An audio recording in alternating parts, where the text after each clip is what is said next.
안녕하세요. 결혼 2년 차에 결국 이혼을 하게 되었던 제 사연을 말씀드리겠습니다.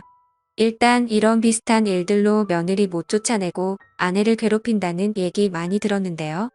전 차라리 올감이라는 영화를 보면서 처음부터 그렇게 아들과 헤어져 주길 바라는 뜻을 내놓고 신호탄을 보내는 시어머니를 만났더라면 그나마 더 다행이지 않았을까 생각했었습니다.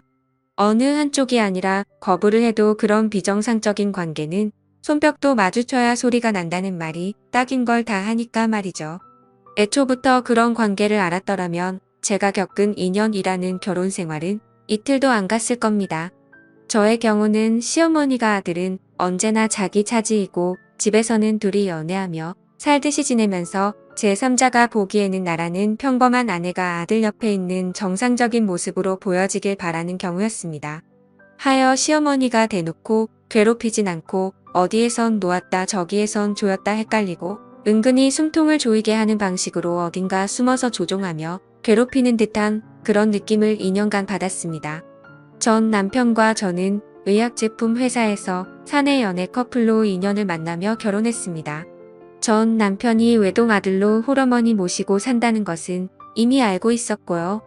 그의 친누나가 있었는데 결혼해서 분가하며 산다고 했고 연애할 때부터 은근히 누나 얘기를 꺼내면 안색이 안 좋아지거나 말을 돌리고 무조건 따로 산다고 모르는 식의 자세를 보였습니다. 오늘 관계가 별로 좋지 않거나 대수롭지 않게 생각했었고요. 저는 친남동생 한 명과 부모님 두 분 다 계셨고 서로 아무 문제 없고 양쪽 집안에서도 연애하며 몇 차례 식사 자리도 갔고 결혼하는 것을 당연한 것으로 여겼기 때문에 별 탈 없이 결혼을 할 수 있었습니다.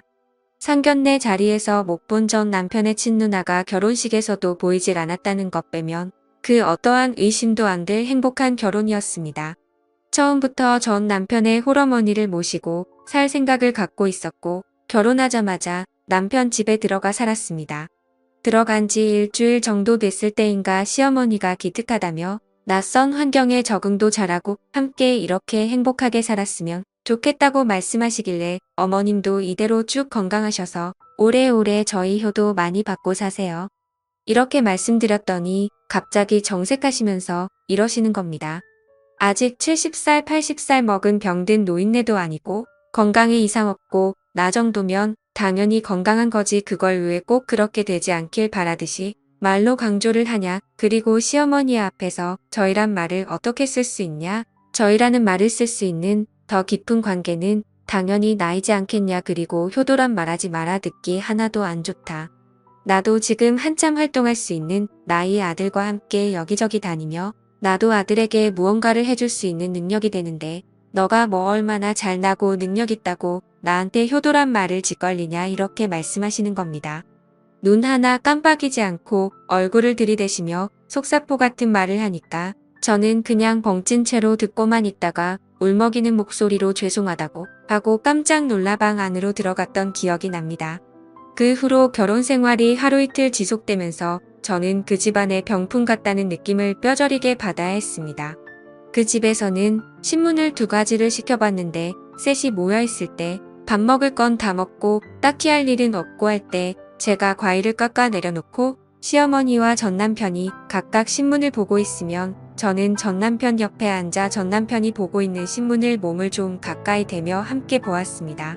그럼 시어머니께서 곧바로 우리가 보고 있는 신문을 탁 치시면서 신문을 2개만 시키니까 새아기가 좀 그렇겠다. 아들 이쪽으로 오고 새아기는 너가 보던 신문 보라고 해 라고 하면 남편은 절 보지도 않고 신문을 저에게 건네주고 시어머니와 1인용 소파에 들이끼고 앉아 함께 신문을 봅니다. 그러다가 시어머니가 다리를 꼬아 위쪽에 들린 맨다리를 반바지를 입은 남편 존바리에 비비며 안겨있는 식으로 신문을 보는 것입니다.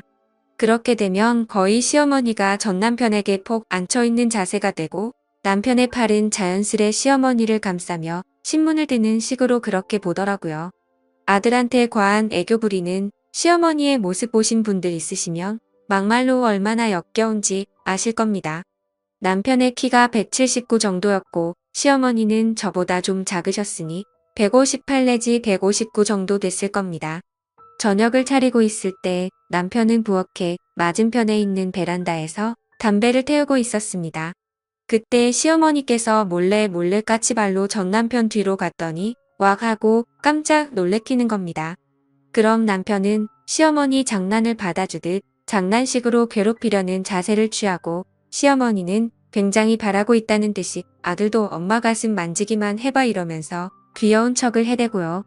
그럼 남편은 그 말 듣고 시어머니를 잡고 가슴팍으로 머리를 막 들이밀면서 장난을 치더라고요. 그때 제가 부엌에서 고개 돌려보고 있으니까 시어머니가 저를 힐끔 보시면서 전 남편한테 하지 말란 식으로 얘기하며 은근슬쩍 저를 약 올리려고 하는 듯이 행동을 하더라고요.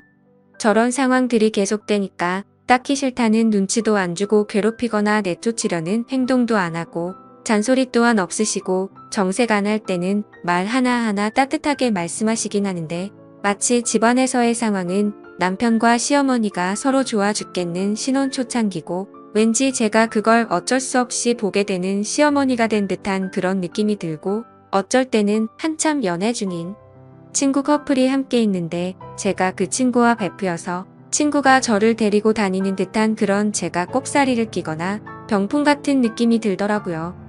뭐 딱히 남편이 밖으로 돌지 않는 이상 집에 함께 있을 시간도 많고 신혼 초도 즐길 여유도 있는데 말로 설명하지 못하겠지만 시어머니가 정말 자연스럽게 남편과 함께하며 신혼이란 시간을 즐길 틈을 주지 않은 채 제가 겉돌고 병풍같이 되고 아들과의 연애는 즐기며 아들 옆에는 저라는 일꾼을 두어서 살림은 잘 돌아가게 만들어두고 그런 상황들이 자연스럽게 흘러가도록 주장하는 느낌이 계속 들었습니다. 차라리 시어머니가 저를 해하려 하거나 잔소리나 트집 잡는 게 심하다거나 하면 최근 한 남편 바로 붙들고 무언가를 토로하며 얘기를 하겠는데 이건 뭐 이상하긴 한데 막상 말하려고 치면 말할 것도 없을 뿐더러 저만 이상한 여자가 될 것 같고 그래서 말 못하고 저 혼자 의기소침해져 있거나 뚱해져 있고 신혼 초인데 어째 갈수록 깨가 쏟아지는 사이는 시어머니와 전 남편의 관계였죠. 셋이서 어디를 놀러 갈 때에도 시어머니께서 웃으시며 손을 내밉니다. 새아기 잃어버리지 않게 꼭 붙들고 가야지 하며 남편을 보고 그 특유의 애교 섞인 표정으로 귀여운 척을 합니다. 그런 며느리 잘 챙기는 엄마가 예뻐 죽겠는지 남편은 시어머니가 사랑스럽단 표정으로 웃고 그렇게 되면 시어머니는 가운데 양옆으로는 저와 남편 이렇게 걸어가게 됩니다. 시어머니는 저와 손만 붙잡았지 아예 몸은 남편에게 틀어진 채로 어디 손짓하며 둘만 얘기하고 저는 소화당하고 가다가 이웃이나 아는 사람을 만나면 시어머니와 제가 손을 꼭 붙잡은 걸 보시며 어쩌면 이렇게 고부관계가 좋을까 칭찬이 자자합니다. 가끔은 남편이 출근했을 때 시어머니 친목 모임에 절 데리고 나가셔서 소개와 인사만 간단히 시켜주고 저보고 집에 바로 들어가라 했습니다. 남편이 오면 이렇게 말을 합니다. 친구들에게 소개시켜 주었다. 그런데 그 친구들은 새아기를 외적으로도 내적으로도 교양과 품위가 없어 보인다며 무척 싫어하는 눈치를 주기 위해 새아기 민망할까봐 얼른 집으로 보냈다. 새아기 보내고 친구들에게 우리 며느리 그러 내 아니라고 입이 닳도록 칭찬하고 겨우 친구들 마음 돌리느라 많이 해먹었다. 이렇게 착하고 예쁜 새아기를 왜 사람들은 전부 다 흉을 보는지 모르겠다. 남편은 그 얘기를 듣고 남들에게 흉 듣고 다니는 저를 안쓰러우면서 한심한 눈빛으로 보고 시어머니는 못난 며느리 거두어주고 다니느라 애쓰는 천사 보는 듯한 눈빛으로 보더라고요. 결혼한 지 얼마 되지도 않아 정말 전 존재감 없고 화창고 별 볼 일 없는 여자로 전락해갔습니다. 그런 상황들이 쌓이며 시어머니가 호의를 베풀수록 남편 앞에서 저는 한심하고 작게만 으며지는 아내가 되었고 제 스스로도 자신감을 점점 잃어가며 우울증까지 오기 시작했습니다.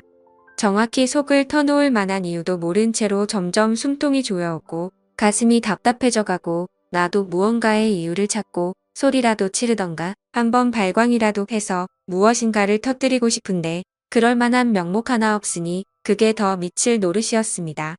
남편과의 잠자리 또한 신혼여행 이후로 한 횟수가 20번 내라면 믿으시겠나요? 그 적은 횟수의 잠자리도 신혼여행을 제외하면 하다가 전화가 오거나 남편의 피곤함 때문에 작고 사소한 이유가 생겨 제대로 되지도 않았습니다. 임신 또한 전혀 소식이 없었고요. 남편과 시어머니는 이상하게도 임신 문제에 대해 일체 언급 한 번을 하지 않으시더라고요. 어느 날은 잠결에 남편이 베란다에서 통화하는 소리를 들었습니다. 통화 내용은 입에 담기도 역겨운 말이었습니다. 다른 여자와 폰으로 즐기는 남편의 목소리에 화가 나기는 커녕 남편의 잠자리조차 만족 못 시켜주는 한심한 제가 미칠 듯이 싫더라고요. 밤새 몰래 울다가 아침에 일어났을 때 남편이 세안을 하러 간 사이에 남편 폰을 봤습니다. 온갖 생각이 다 들더라고요. 저는 결혼하며 그만두었던 회사 사람이 아닐까 하고 핸드폰 통화 내역을 보았습니다. 그런데 새벽에 통화한 사람은 엄마라 저장된 번호뿐이다군요. 주변 사람이 불편할 정도로 심하게 애틋한 관계인 줄은 알았지만 이렇게 직접적으로 이상한 교감까지 하는 아들과 엄마 사이일 줄은 꿈에도 생각 못했습니다. 그 다음날 마침 친구분들과 마실 나가신다며 목욕을 하시는 어머님 몰래 어머님 방에 들어가 다시 확인을 하기 위해 어머님 핸드폰도 몰래 훔쳐보았습니다. 역시나 그 새벽 시간대에 남편과 통화한 내역이 있었고 핸드폰을 확인하고 내려놓으려 할 때 달력에 파란색 펜으로 표시가 되어 있었는데 전날 남편과 통화를 마친 그날에 표시가 되어 있는 것이었습니다. 혹시 그런 날은 표시를 해놓고 주기적으로 하는 것인가 하고 달력을 보니 한 달에 4번 그러니까 일주일에 한 번꼴로 파란색 표시가 되어 있었고 그리고 그달 마지막 주 금요일에는 빨간 펜으로 한 번 표시가 되어 있었습니다. 며칠인지 정확히 기억을 해두고 왠지 직감적으로 전 남편과 시어머니 관계에 관련된 일이 분명할 것이라 확신하며 기다렸습니다. 그달 마지막 주 금요일이 되었을 때 일부러 남편에게 신호를 보냈더니 피곤하다며 다음에 하자 타일러 주듯 하더니 잠을 자더군요. 산송장처럼 움직이지도 않고 눈 감은 채 정신은 말짱한 채로 깨어 있었습니다. 예상대로 대화가 끊긴 지 한참 만에 남편은 살며시 이부자리에서 나가더니 방문 닫는 소리도 안 나게끔 미리 방문고리를 돌려놓고 닫는 치밀함까지 보였습니다. 나가고 시어머니 방문 열리고 닫는 소리가 들려서 채 방문을 열어보니 방문 잠그는 소리까지 확실히 들리더군요. 거실로 몰래 나가서 어머님 방에 귀를 대보았는데 둘이서 무언가를 속삭이고 웃긴 하는데 자세히 들리지가 않더라고요. 그런데 둘의 목소리가 자꾸 어디론가 새어나오는 느낌이 들어 둘러보니 다행히 그날이 여름인지라 베란다 쪽으로 연결된 창문은 열어놓은 모양이었습니다. 허리를 굽혀서 거의 기어가는 자세로 베란다 쪽으로 가서 머리를 조금 들어 시어머니 방을 보았습니다. 그 광경을 보자마자 정말 망치로 머리를 맞은 기분이었습니다. 두 사람이 행복해하는 광경에 그들의 관계에 내가 잘못 끼어들었구나, 잘못 낚였구나 하는 생각이 들 뿐이었습니다.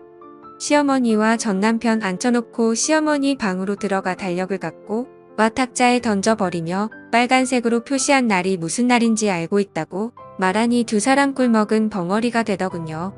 그리고 이혼 얘기 꺼내니 남편은 아무 말 없이 순순히 응했습니다. 그러더니 제가 2년 동안 그토록 외롭고 우울해하며 보낸 시간을 자신은 사랑했었답니다.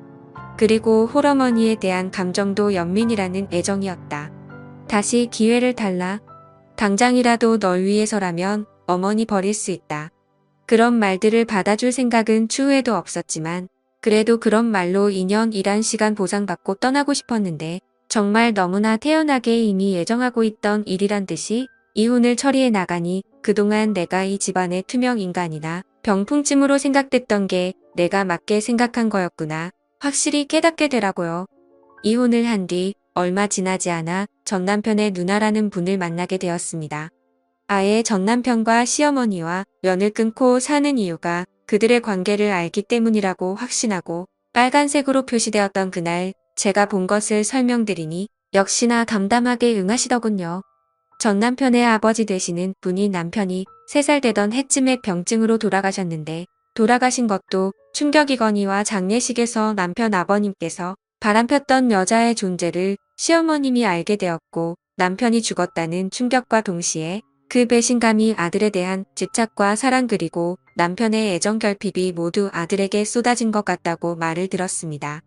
정말 말도 안 되는 걸로 들리겠지만 이혼 변호사분은 이런 사례도 가끔씩 있다고 하더군요. 시어머니와 아들의 부적절한 관계를 경험해 본 여자들은 이런 기억이 얼마나 수치스럽고 상처가 되는지 공감할 겁니다. 저도 속에 담아두고 꺼내 보이지 않았던 기억들, 이렇게 비슷한 상처를 안고 있는 분들에게 털어놓을 수 있게 되어 다행이라 생각됩니다. 감사합니다.